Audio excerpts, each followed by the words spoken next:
Bienvenue. Aujourd'hui, on va décortiquer comment une entreprise locale, une entreprise de quartier, peut vraiment gagner la bataille de l'attention en ligne. C'est une compétition où, vous allez le voir, la victoire ne dépend pas de la taille de l'enseigne, mais bien de la maîtrise des codes des moteurs de recherche. C'est une question cruciale, en fait. Pour un commerce de proximité, le plus grand danger, ce n'est pas toujours le concurrent qu'on voit de l'autre côté de la rue. Non, le vrai danger, c'est l'invisibilité sur l'écran d'un smartphone. Et voilà, on est au cœur du sujet. Cette invisibilité numérique, c'est la menace numéro 1. Si un client en potentiel ne trouve pas une entreprise en quelques secondes sur Google, eh bien pour lui, c'est comme si elle n'existait tout simplement pas. Mais la bonne nouvelle, c'est qu'il existe une arme stratégique pour combattre ça, le SEO local. C'est tout un ensemble de techniques qui permettent de faire le lien entre une recherche sur un téléphone et une visite bien réelle en magasin.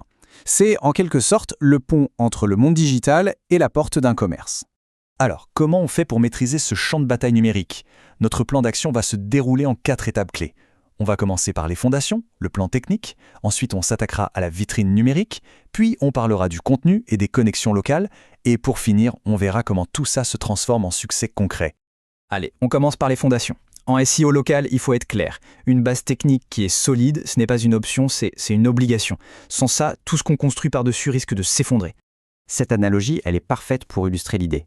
Une entreprise peut avoir le meilleur produit ou service au monde, mais si Google ne comprend pas comment trouver sa boutique en ligne, personne ne viendra jamais.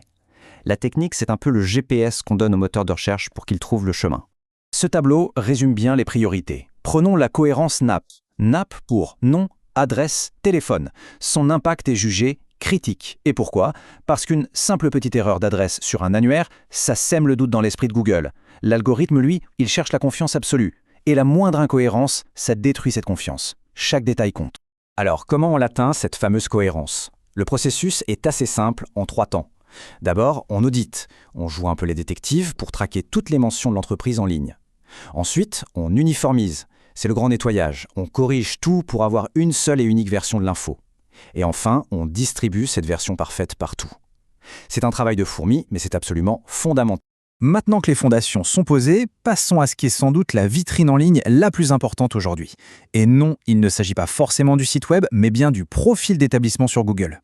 Il faut vraiment voir cet outil comme beaucoup plus qu'une simple carte de visite. C'est une plateforme vivante, interactive, qui a une influence directe sur l'apparition de l'entreprise dans le fameux Local Pack. Vous savez, ce bloc de 3 résultats, avec la carte que tout le monde veut attendre. C'est là que la magie opère. Et pour comprendre à quel point c'est puissant, rien de tel qu'un exemple concret. Ce témoignage, il parle de lui-même. Passer d'1 ou 2 devis par mois à plus de 10, c'est une transformation radicale pour une petite entreprise. C'est le résultat direct d'une fiche Google qui a été bien optimisée. Alors comment on obtient ça? Le point crucial, c'est l'activité. Il ne suffit pas de créer le profil et de l'oublier. Non, il faut le faire vivre, le nourrir, ajouter des photos, répondre à tous les avis, les bons comme les mauvais, publier des actualités. Chaque petite action envoie un signal positif à Google qui se dit « Tiens, cette entreprise est active, elle est pertinente. » Ok, on a la technique, on a la vitrine. Il faut maintenant de la substance. C'est le rôle du 3e pilier, le contenu et les connexions qui vont construire l'autorité et la crédibilité au niveau local. Et ça, c'est un point absolument essentiel. Un contenu générique qui pourrait s'appliquer à Paris, Lyon ou Marseille sans rien changer, ça ne fonctionne pas.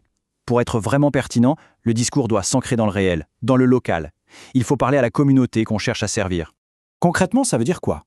Eh bien, ça peut être de créer une page dédiée à un quartier spécifique, de parler d'un événement local, de mentionner un partenaire du coin. Tout ça, ça tisse une toile qui prouve à Google un véritable ancrage territorial.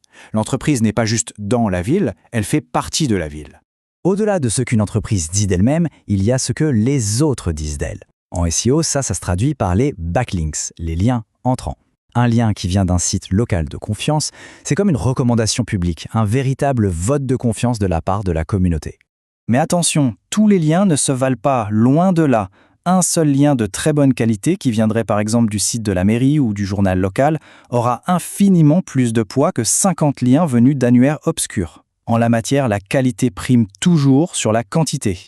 Bon, tout ce travail, c'est bien beau, mais à la fin de la journée, qu'est-ce que ça rapporte concrètement? Abordons la finalité de toute cette stratégie. C'est un vrai changement de perspective. L'objectif, ce n'est pas juste d'être visible, c'est de transformer cette visibilité en opportunité d'affaires. Un site qui est bien optimisé pour le local devient en fait un commercial qui bosse pour l'entreprise 24 heures sur 24, 7 jours sur 7. Tenez un chiffre, juste un, pour illustrer ça. 3 à 4. C'est le nombre de demandes de devis qualifiées qu'une jeune entreprise peut recevoir chaque semaine grâce à ça. Pour une petite structure, ça peut faire toute la différence entre la survie et une vraie croissance. C'est l'impact direct. Et ce succès, il se manifeste de plein de façons différentes. Ce n'est pas juste un seul indicateur. On voit par exemple 40% de demandes de devis en plus, ce qui est énorme, mais aussi 30% d'appels téléphoniques supplémentaires, plus de clics vers le site, et même, pour les commerces physiques, plus de visites en boutique. C'est tout un écosystème de croissance qui se met en place. Et c'est là qu'on touche au véritable enjeu stratégique. Le SEO local, ce n'est pas une dépense ponctuelle comme de la pub, c'est un investissement dans un actif numérique qui prend de la valeur avec le temps.